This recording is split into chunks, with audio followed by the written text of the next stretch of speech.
Hey guys, this is a Jaded Lizard. We are currently sitting at day 2 of the second phase of the alpha, and I don't know what just happened to the game.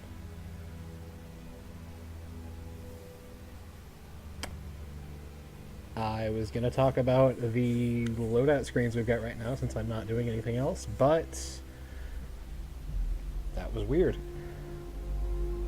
Okay, so I guess we're back. I don't know what that was.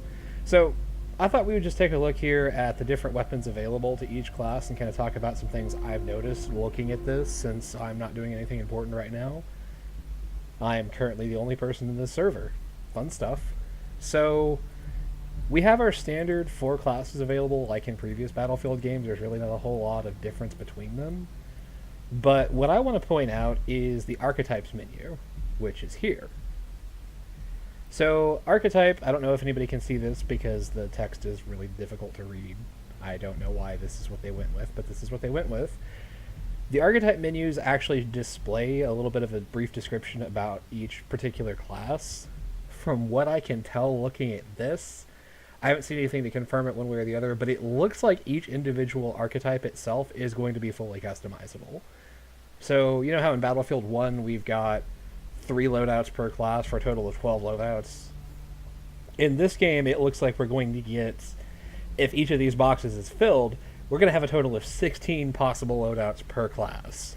That is an insane amount of versatility each class is going to have. So I'm looking forward to that.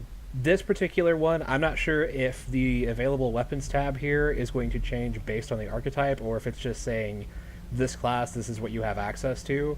It kind of looks like that's not the case. Just judging by this, it looks like this is showing you each one of these you click on has different options available.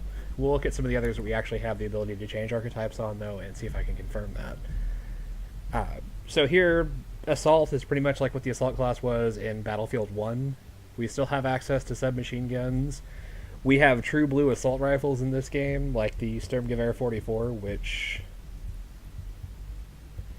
the game is not displaying when I click on it. Here we go. The good old STG-44 standard assault rifle. This is one of, if not the first assault rifles ever, so it makes sense for that to show up as the assault class. Looking at the medics get 2 different weapons. It's weird here, this is the first thing I noticed. The available weapons tab here says the medic still only has access to semi-automatic rifles, the SLRs, like what we got in Battlefield 1. What's weird about this, though, is there are actually submachine guns available to the medic in this game. Just like there were assault rifles available to the medic in Battlefield 1. They just weren't ever called that. They were always referred to as self-loading rifles, or SLRs.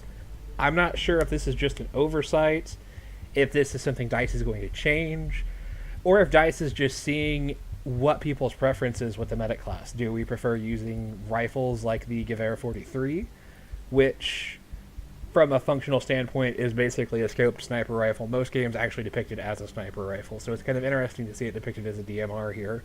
Or if we prefer using submachine guns like the MP40. I don't know why that menu keeps closing.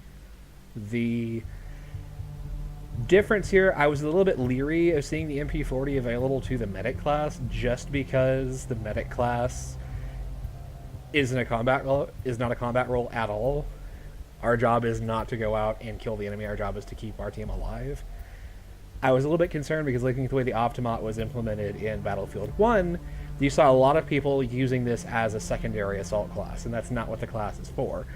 I don't think we've got too much to worry about. I personally find the MP40 to be pretty balanced in this regard. The map we have right now does favor heavily the MP40 over the Gewehr 43, at least in the firefights I've been in. But I can definitely see situations where the MP40 would be completely useless, and the Gewehr 43 would be the way to go. I might tackle some weapons I would like to see for each class in another video, but I thought I'd just kind of share my 2 cents on that. So you notice here that my model has also changed. I'm not really sure why the medic appears to be a pilot on this screen. As I've noticed playing the game, the medic actually appears to be a black guy. I might actually be confusing that with the assault. Now it's the assault class, never mind. I still don't understand why that's the model they went with for this, but whatever. Now, I want to point something out here on the support class. The support class is the only class we actually have access to 2 different loadouts, or 2 different archetypes. And this is something I noticed and something I'm actually kind of looking forward to. So I've got the machine gunner archetype selected right now just because that's what I was playing with last. He has available to him medium machine guns. You know, we're probably going to see the MG42 here. Right now he's got the MG34, which is kind of just the predecessor to that. Very iconic weapons to the war itself. Now, note when I click on this archetype menu here, you can kind of see, pay attention to the model. His model actually reloads when I do that. I can't tell if this is just an alpha thing, or if each individual archetype is going to be customizable, and that's why it's changing. This is an alpha, so it could just be a relic of something else, and something tells the game that it needs to reload this model each time, but I thought that was interesting. Now we do note here, this particular class does actually have the correct available weapons text. We have light machine guns available to the engineer, and we have medium machine guns, available to the machine gunner. I don't know why, I don't know what's going on over here either. I don't have any idea why that's doing that. I just thought that was kind of interesting, just looking at it. I'm curious, too, if the gadgets are just telling me what gadgets I have equipped, because I imagine a lot more gadgets are going to be available to each archetype than just 2, or if that's all this class is going to get. I'm curious if the gadgets are going to be shared between classes, because personally, having played a lot of Battlefield 1, I don't care for the ammo crate. I don't care for it in this game either. It works better with the class it's attached to right now, the machine gunner, because the machine gunner's job is to sit still.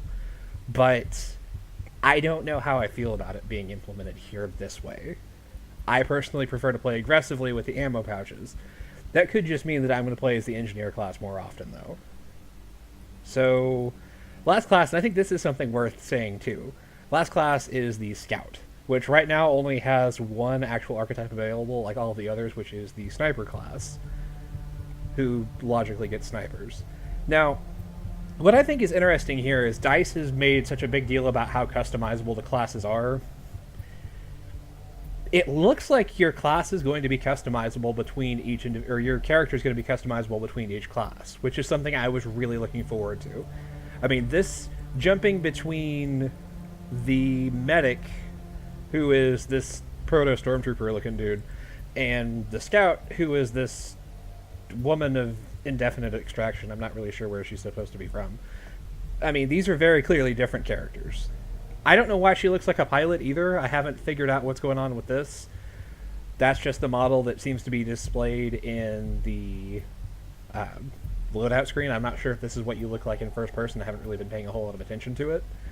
But I think it's interesting that we can see definitely that each individual class, at least as of now, is going to be fully customizable. It's not going to be where you just create one character and that's the character. Each class is going to be separately customizable. Now, what I'm curious is, are the cosmetics that we're going to get, are they class specific or are they cross class? Are we only going to have certain things available to each individual class, or is it just going to be pick what you like and go with it? Now, the reason I bring that up specifically is something that was really important in Battlefield 1 was each class had a very distinct profile. At a glance, you could usually tell who you were fighting based on just looking at their profile. The most obvious example of that is the medic. The medic has those crutches on his back. You can tell immediately when you're going up against a medic. Battlefield 1, it's considerably harder, at least for me, having not clocked a whole lot of hours in this game. Battlefield 5, it's considerably harder to tell who's who. So I'm curious if certain classes are going to have distinct customization options that say, hey, this is a blank. You know. We didn't see that in any of the trailers, so I'm not sure if that's going to be the case, but it's something I think would be kind of interesting. So that's just my 2 cents on this whole, what we're looking at here with this game right now. I thought this was kind of interesting, and we will, see what happens later on. Thanks for watching.